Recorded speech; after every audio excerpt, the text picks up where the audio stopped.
Salam Amang Inang. Sebelum kita membaca dan merenungkan firman Tuhan, mari kita berdoa. Ya Tuhan Allah Bapa kami yang di surga, kami bersyukur karena Engkau senantiasa menyertai perjalanan hidup kami hingga saat ini. Kami akan membaca dan merenungkan firman Tuhan. Kami mohon pertolongan-Mu melalui Roh-Mu yang kudus untuk membimbing menuntun kami boleh memahami kebenaran firman Tuhan. Kami bersyukur, kami berdoa dalam nama Tuhan Yesus Kristus. Amin. Firman Tuhan yang mendasari renungan kita tertulis dalam surat Rasul Paulus kepada jemaat di Roma. Roma pasal 1 ayat 1 sampai dengan ayat 7. Saya akan bacakan. Dari Paulus, hamba Kristus Yesus yang dipanggil menjadi rasul dan dikuduskan untuk memberitakan Injil Allah. Injil itu telah dijanjikannya sebelumnya dengan perantaraan nabi-nabinya dalam kitab-kitab suci tentang anaknya yang menurut daging diperanakkan dari keturunan Daud dan menurut roh kekudusan dinyatakan oleh kebangkitannya dari antara orang mati bahwa ia adalah anak Allah yang berkuasa, Yesus Kristus Tuhan kita. Dengan perantarannya kami menerima kasih karunia dan jabatan rasul untuk menuntun semua bangsa supaya mereka percaya dan taat kepada namanya. Kamu juga termasuk di antara mereka, kamu yang telah dipanggil menjadi milik Kristus.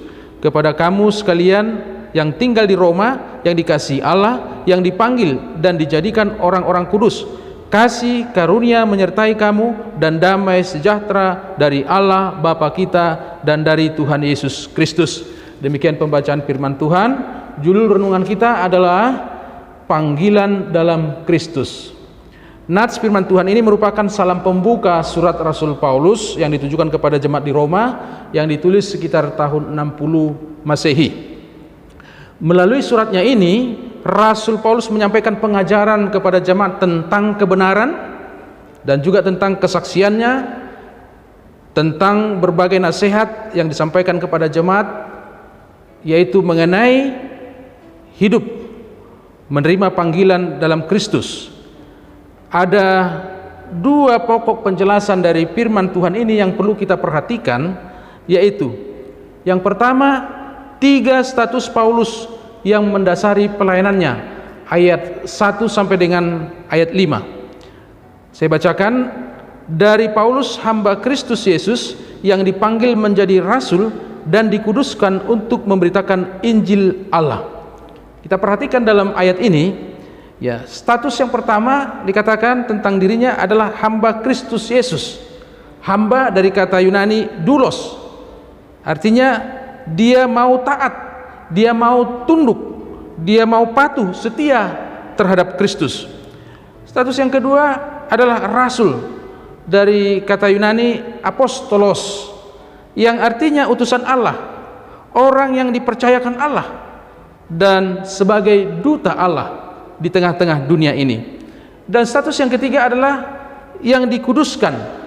Kata kudus dari kata kados, ya, artinya dikhususkan, diasingkan, diistimewakan, ditugaskan untuk memberitakan Injil bagi seluruh umat manusia.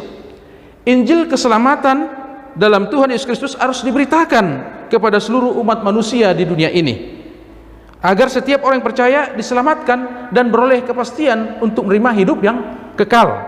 Ya. Para rasul, orang-orang yang telah diutus oleh Allah, adalah orang yang mendapatkan kepercayaan dari Allah. Termasuk Rasul Paulus menerima kepercayaan dari Allah, menerima kasih karunia, menerima jabatan rasul dan sebagai hamba Yesus Kristus, agar setia melakukan apa yang dikehendaki Allah, yaitu memberitakan kabar baik, kabar keselamatan, kabar sukacita di dalam Tuhan Yesus Kristus. Yang kedua, semua orang percaya telah dipanggil menjadi milik Kristus, dari ayat 6 sampai dengan ayat 7. Kamu juga termasuk di antara mereka, kamu yang telah dipanggil menjadi milik Kristus, ya. Dan kamu juga dikuduskan menjadi orang-orang kudus. Kamu yang telah dipanggil menjadi milik Kristus berarti kepunyaan Kristus, kesayangan Kristus, tubuh Kristus, umat Allah, umat tebusan Kristus. Sebagai milik Kristus, maka kita harus menyadari bahwa hidup kita ada dalam genggaman kuasa dan kasih Kristus. Ya. Kita menyadari bahwa tugas kita adalah melakukan kehendak Kristus.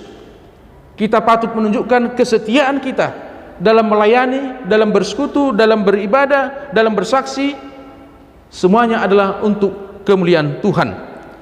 Jemaat beroleh kasih karunia dan damai sejahtera dari Allah Bapa dan dari Tuhan Yesus Kristus, sumber kekuatan untuk melaksanakan tugas pelayanan, tugas kesaksian itu. Bapak Ibu saudara-saudara yang kasih dalam Tuhan Yesus Kristus, dalam 1 Korintus 6 ayat 20 tertulis, sebab kamu telah dibeli dan harganya telah lunas dibayar, karena itu muliakanlah Allah dengan tubuhmu. Begitu juga yang tertulis dalam 1 Petrus 2 ayat 9 sampai 10, tetapi kamulah bangsa yang terpilih, imamat yang rajani, bangsa yang kudus, umat kepunyaan Allah sendiri, supaya kamu memberitakan perbuatan-perbuatan yang besar dari Dia yang telah memanggil kamu keluar dari kegelapan kepada terangnya yang ajaib. Kamu yang dahulu bukan umat Allah, tetapi yang sekarang telah menjadi umatnya, yang dahulu tidak dikasihani, tetapi yang sekarang telah beroleh belas kasihan. Luar biasa, status yang baru bagi kita yang percaya, yang telah dipanggil dalam Kristus. Kita semua yang percaya telah memiliki status baru, yaitu sebagai orang yang telah dipanggil dalam Kristus. Kita semua telah ditebus oleh darah Kristus, dikuduskan, menjadi milik Kristus, menjadi anak Allah, umat kesayangan Allah. Kita adalah tubuh Kristus, dan peranan kita di tengah dunia adalah menjadi garam dan terang. Kita menyaksikan atau memberitakan Injil, kabar baik, yaitu berita tentang keselamatan bagi seluruh umat manusia yang telah tersedia di dalam Tuhan Yesus Kristus, Juru Selamat kita. Amin. Mari kita berdoa. Ya Tuhan Allah Bapa kami yang di surga, kami bersyukur untuk kebenaran firman Tuhan. Biarlah firman Tuhan yang boleh kami renungkan itu menjadi kekuatan bagi kami untuk melaksanakan tugas pelayanan kami, ibadah kami, kesaksian kami, dan semuanya untuk kemuliaan nama Tuhan. Tolong bimbing kami melalui Roh-Mu yang kudus, agar kami dimampukan untuk melakukan kehendak Tuhan bagi kemuliaan nama-Mu dan menjadi berkat bagi banyak orang. Kami bersyukur, kami berdoa dalam nama Tuhan Yesus Kristus. Amin.